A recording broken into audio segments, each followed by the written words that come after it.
இன்றைக்கி ஏரிக்கு தாங்க மீன் பிடிக்க வந்தோம். இன்றைக்கி 3 மீன் மாட்டுச்சுங்க. அதில் 2 வந்து வீடியோ எடுக்க முடிஞ்சுங்கனால 1 வந்து எடுக்க முடியல. அது எங்கிட்ட மிஸ்டேக் மட்டும்தான். அதனால் வந்து வீடியோ எடுக்க முடியல, மன்னிச்சிருங்க. அப்புறம் இது வந்து ஃபஸ்ட்டு மீன் மாட்டுனது. இது வந்து வீடியோ போட்டிருக்கு ஆல்ரெடி. இருந்தாலும் உங்களுக்கு வீடியோவை காட்டிடலாம். ஏன்னா இன்ட்ரோ கொடுக்கும்போது இது வச்சுக்கலாம்னு சொல்லி. நீங்கள் நம்ம சேனலுக்கு இப்போ தான் முதல் தடவை வரீங்கன்னா இது மாதிரி ஃபிஷ்ஷிங் வீடியோஸுமே அதே போல் பைட் மேக்கிங் ரோகு கட்டில் இது மாதிரி மீனுக்கெலாம் இப்படி பைட் மேக் பண்ணலாம். அதே போல் ஹூக் மேக்கிங், அதாவது இந்த ஸ்பைடர் ஹூக்கு, பால் செட்டு, ஃபீட் ரோக்கு இது மாதிரி ஹூக்கெலாம் இப்படி நீங்களே செய்யலாம். இந்த பைட்டு வந்து நாங்கள் வந்து ஒரு ரிசல்ட் வந்து நல்லா கொடுக்குதுன்னா அந்த பைட்டை போடுவோம். ஃபிஷ்க்கு நாங்கள் எதாவது மாற்றணும் அப்படின்னா அதுக்கு ரிசல்ட் நல்லா கிடச்சின்னா அந்த வீடியோவும் போடுவோம். இது மாதிரி ஃபிஷ்ஷிங் சம்மந்தப்பட்ட வீடியோஸ் மட்டும்தான் நம்ம சேனலில் வருதுங்க. நம்ம சேனலுக்கு புதுசாக இருந்தால் சப்ஸ்கிரைப் பண்ணுறாதீங்க. சப்ஸ்கிரைப் பண்ணிவிட்டு பக்கத்தில் ஒரு பெல் பட்டன் வருங்க, அதை அழுத்தி ஆள் கொடுக்க மறந்துடாதீங்க. அப்போ தான் நாங்கள் போடுறது மாதிரி ஃபிஷ்ஷிங் சம்மந்தப்பட்ட வீடியோஸில் ரெகுலராக வருங்க. ஓகேங்களா?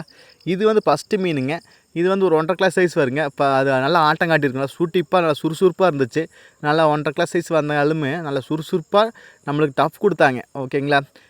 நல்லா மீன். ஓகேங்களா? ஃபஸ்ட்டு மீன் எப்போவுமே விடக்கூடாது, பிடிச்சி வச்சுக்கணும் பேக்கில். அது போல் தான் நாங்களும் வச்சுட்டோம். இது வந்து ஃபஸ்ட்டு மீன், அதனால் நாங்கள் பத்திரமா வச்சுட்டோம். அடுத்தது ஒரு 300 கிராமில் ஒரு நாட்டு ஜிலேபிங்க. ஆமாங்க, இது ஒரு நாட்டு ஜிலேபி போட்டு நரம்பு டைட்டும் கூட வைக்கல, அப்போவே டக்குன்னு எழுதிட்டு போயிட்டாங்க. நாங்கள் நினச்சோம் ஒரு 1/2 கிளாஸ் சைஸில் ரோகா இருக்குது, அதை வருது அப்படின்னு நினச்சிட்டோம்.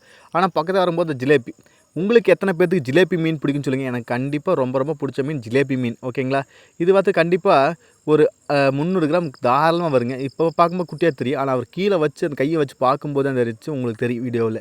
மற்றபடி எங்களுக்கு கண்ணில் பார்க்கும்போது தெரிஞ்சு, ஃபோனில் காட்டும்போது உங்களுக்கு பார்த்தீங்களா அவர் அது கை வந்து எப்படி பிடிக்கிறாருன்னு. ரொம்ப பெரிய சைஸ் தான். அடுத்தது ரோகு, 2.5 கிளாஸில் ஒரு ரோகு. ஓகேங்களா? ஃபஸ்ட்டு வந்து நான் கேமரா எடுத்தோன்னு அண்ணன் இழுத்தார். இல்லை நீயே எழுத்துக்கடா வாடா அப்படின்னாரு. சரி எழுத்துக்கலாம் பயந்துட்டார் ஃபஸ்ட்டு. அந்த தம்பி திட்டுவா அப்படின்னு சொல்லி தான் நினச்சிக்குவான்னு சொல்லிட்டு சரி அப்படின்னு சொல்லி நானே இழுக்க ஆரம்பிச்சிட்டேன். வீடியோ வந்து கேமரா தலையில் மாட்டிட்டு. இது வந்து நம்மளுக்கு அடுத்த மீன். ஆனால் இது இன்னொன்று சொல்கிற கேளுங்க கதையை. அதாவது இன்னொரு மீன் மாட்டுச்சு. அதையும் வந்து நான் இது மாதிரி தலையில் மாட்டிட்டு எடுத்தேன். ஆனால் செல்ஃபி கேமராவை ரொட்டேட் பண்ணிவிட்டு நான் வந்து எடுத்தங்காட்டி அந்த தலை மட்டும் தான் தெரிஞ்சுங்க, மீன் தெரியல. ஓகேங்களா? இது வந்து அடுத்த மீன். இது வந்து நான் இழுக்கு அப்படியே ஃபஸ்ட்டு வந்து நான் கை மாற்றினப்போ நல்லா டஃப் கொடுச்சு. 2 3 4 இழுத்து தண்ணிக்குள்ளேயே.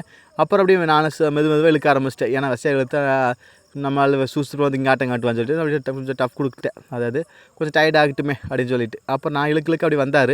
வந்துவிட்டு நம்மளை பார்த்தாத்தே எந்த மீனை விட்டு ரிட்டர்ன் இழுக்கு. அதே போல் இது இழுத்துச்சு. ஏன்னா அது வரைக்கும் நல்லா வருவார், நம்மளை பார்த்தாத்தே அது பயந்துக்குவாங்க. ஓகேங்களா?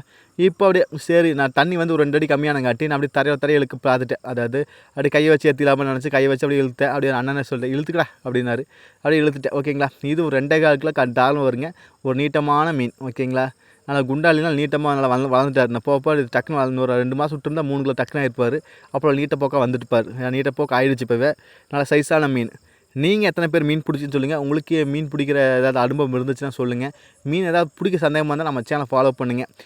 பைட் மேக்கிங், ஹூக் மேக்கிங் எல்லாமே வருது. அதே போல் ஸ்னேக் ஹெட், விரால் அவர் இது மாதிரி மீன் பிடிக்கிறது, கட்லா ரோகு இது மாதிரி மீன் பிடிக்கிறது, இது மாதிரி ஃபிஷ்ஷிங் சம்மந்தப்பட்ட வீடியோஸ் மட்டும்தான் இந்த சேனலில் வருதுங்க. இனிமேல் வரப்போகுது.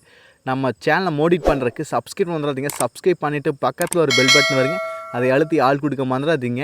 அப்போ தான் நாங்கள் போடுறது மாதிரி ஃபிஷ்ஷிங் சம்மந்தப்பட்ட வீடியோஸ் எல்லாம் ரெகுலராக உங்களுக்கு நோட்டீஸ் வரும். சரிங்களா?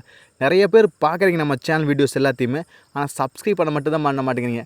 ஒரு மீன் பிடிக்கிறது கஷ்டம், அதே போல் மீனை வீடியோ எடுக்கிறது கஷ்டம், அது அப்லோட் பண்ணுறது வாய்ஸ் கொடுக்கல ஈஸி.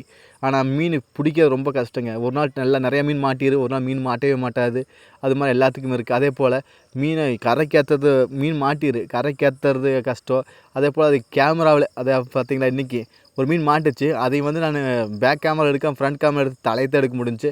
இது மாதிரி நிறைய ஃபால்ட் தாண்டி தான் நாங்கள் வந்து மீனை வந்து உங்களுக்கு வீடியோவை கொண்டு வரோம். நீங்கள் ஒவ்வொரு சப்ஸ்கிரைப் பண்ணால் தான் எங்களுக்கு ஒரு மோடி தருங்க வீடியோ பண்ணுறதுக்கு. ஓகேங்களா? மீண்டும் ஒரு நல்ல வீடியோ சந்திப்பன் பை. Take care.